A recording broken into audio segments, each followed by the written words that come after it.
Shalom, shalom. This week we will be reading Parshat Re'eh, and I'd like to take a couple of minutes to talk about it. But first, in connection, I'd like to mention that Shabbat Sunday is Rosh Chodesh Elul.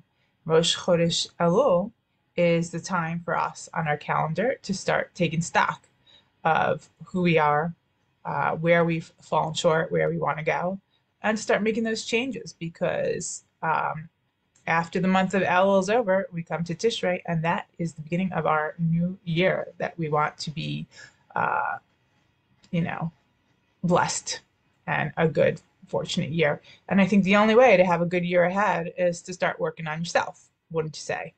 So, um, I think in order to make changes, uh, before we can start to do that, we have to make certain acknowledgments about who we are and how we think. Because if we don't change what's going on in here, there's no way we're going to make changes of things that we've been doing wrong.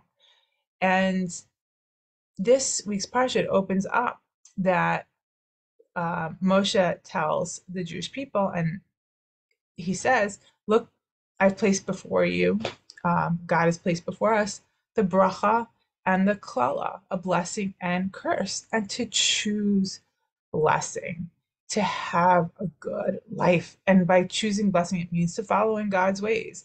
And if you don't listen, you're going to have a life of klala, and it's going to be unfortunate for you. And God helps us to have a good life by giving us commandments that should enable us to be good people.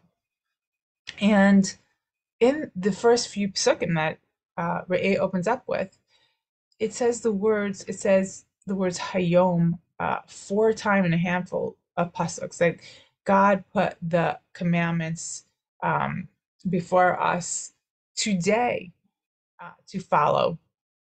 And the reason why it says hayom, I think, over and over again, that God gives us this today, is because unfortunately, I think people, when we fall into bad habits, I mean, the things that we need to change most is because of bad habits, bad thought processes that we just let um, take over, run on automatic pilot instead of actively analyzing and thinking um, if these things are true and, can things be different?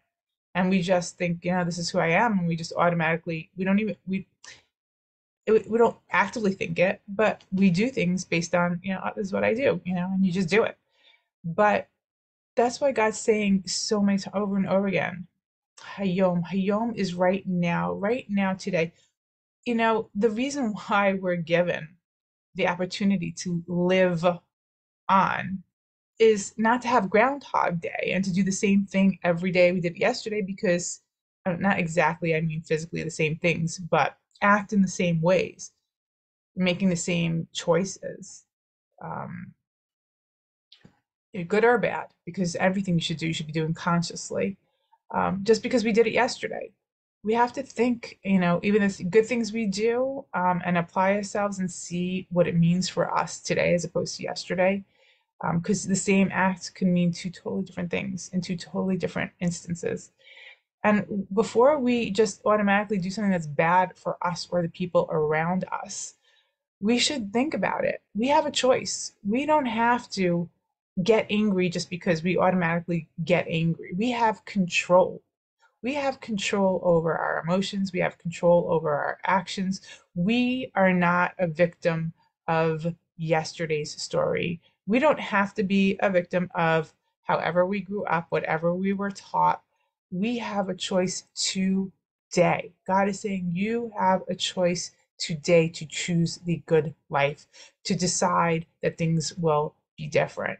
And it's really amazing. I've been thinking about this for years now, and my life has changed dramatically because there are certain things that automatically I used to get upset at, like knee-jerk reaction.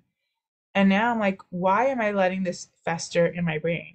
I don't have to let that enter into my brain. I don't have to let that other person's actions get in here. And I want to decide how I want to act based on what I think is right. And it's changed my life so much. I have chosen, sorry, sometimes to overcome and to do the right thing. Not all the time. A lot of times I fall, of course. Obviously, I'm far from perfect. But I love it when I catch myself and I rise above and I let life be better because today is not yesterday. So that's it. I want to listen to God's words. I hope everyone will to know that today is a brand new opportunity for a brand new you. Um, and we just have to seize it. Carpe diem, people. Shabbat shalom and chodesh tov.